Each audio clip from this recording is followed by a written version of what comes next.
वणी येथील बस स्थानकात सकाळी 9 वाजता नाशिकहून कळवण जाणारी पिंपळगाव डेपोची जादा बसने अचानक पेट घेतला। चालकाने प्रसंगावधान दाखवत गाडीचा स्विच बंद करून प्रवाशांना घाईने खाली उतरवत 27 प्रवाशांचा जीव वाचवला। सविस्तर वृत्त असे की पिंपळगाव डेपोची बस क्रमांक MH14BT 3761 ही नाशिकहून कळवण जाण्यासाठी निघाली असता वणी बस स्थानकात पोहोचली होती। बसमध्ये एकूण 27 प्रवासी प्रवास करत होते।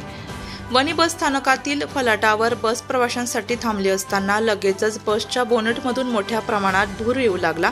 त्यावेळी बस चालक BL गवळी हे ड्रायव्हिंग सीटवरच बसले होते।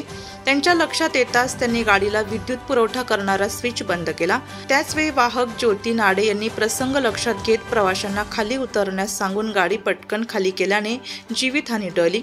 प्रवासी उतरत असतानाच बसच्या बोनेटने पेट घेतला। त्या क्षणी चालक गवळी यांनी बसमधील अग्निशमन यंत्र हातात घेतले व त्याची पिन काढून ते चालवण्याचा प्रयत्न केला, परंतु अकार्यक्षम असल्याने चालूच झाले नाही। त्याचवेळी गाडीचा गिअर चटकून गाडी न्यूट्रल होत मागे जाऊ लागली। त्यावेळी गाडी पूर्ण रिकामी होती व गाडी मागे कुठलीही गाडी व प्रवासी नसल्याने मोठा अनर्थ टळला। त्यावेळी नंतर उपस्थित तुषार शर्मा, वर्तमानपत्र विक्रेते सुनील महाले, वणी बस स्थानकातील वाहतूक नियंत्रक KK चौरे व चालक गवळी यांसह उपस्थित प्रवासी व स्थानिक नागरिकांनी प्रसंगावधान राखत गाडीच्या चाकाखाली मोठे दगड टाकून गाडी थांबवली व वाळू पाणी टाकून आग विझवण्याचा प्रयत्न केला। या घटनेत गाडीची पुढची केबिन पूर्ण जळून खाक झाली, परंतु उपस्थितांनी पाणी व वाळूचा मारा केल्याने आग आटोक्यात येऊन मागील भाग जळण्यापासून वाचवता आल्याने STचे होणारे नुकसान वाचले। बसवर असलेल्या स्टिकरवरून सदरची बस 2 दिवसांपूर्वी मतदानाच्या पेट्या व मशीन्स वाहतूक करण्यासाठी वापरली गेल्याचे स्पष्ट होते। त्या दिवशी जर ही बस पेटली असती तर काय झाले असते असा सवाल उपस्थित होतो। यामागे संबंधित अधिकारी व कर्मचाऱ्यांचा निष्काळजीपणा स्पष्ट होतो। कोर्ट गाडीत असलेले अग्निशमन यंत्रावर उत्पादक कंपनी, उत्पादक दिनांक, अंतिम दिनांक व वापरण्याबाबतचा कुठलाही तपशील आढळला नाही। त्या अग्निशमन यंत्राच्या तोंडास नळीही नव्हती। यावरून महामंडळाचा सावळा गोंधळ समोर येतोय।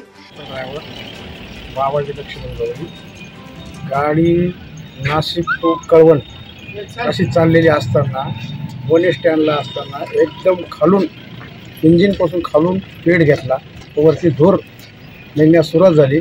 मी ताबडतोब स्विच ऑफ करून ते फायर गेट चालू करण्यासाठी गेलो, ते चालू होईना म्हणून आजूबाजूचे लोकांनी वाळू माती टाकून इंजिनवर त्यांनी पण विझाना। पाठीमागे 5 लिटरची कॅन भरेल असताना ती उचलली व जिथं आग लागली तिथं ते पाणी टाकलं व आग विझवण्यात आली। आज विझली मग नंतर थोडी शांत झालं, नंतर परत 5 लिटरची कॅन भरून आणून परत ओतली, मग गाडी विझली। प्रवासी किती? एकूण गाडीमध्ये 27 प्रवासी होते। प्रवाशांना सुखरूप खाली उतरून दुसऱ्या गाडीत वर्ग करून बसवण्यात आले। नाशिक लोकशाही न्यूजसाठी रितेश पारख, वणी।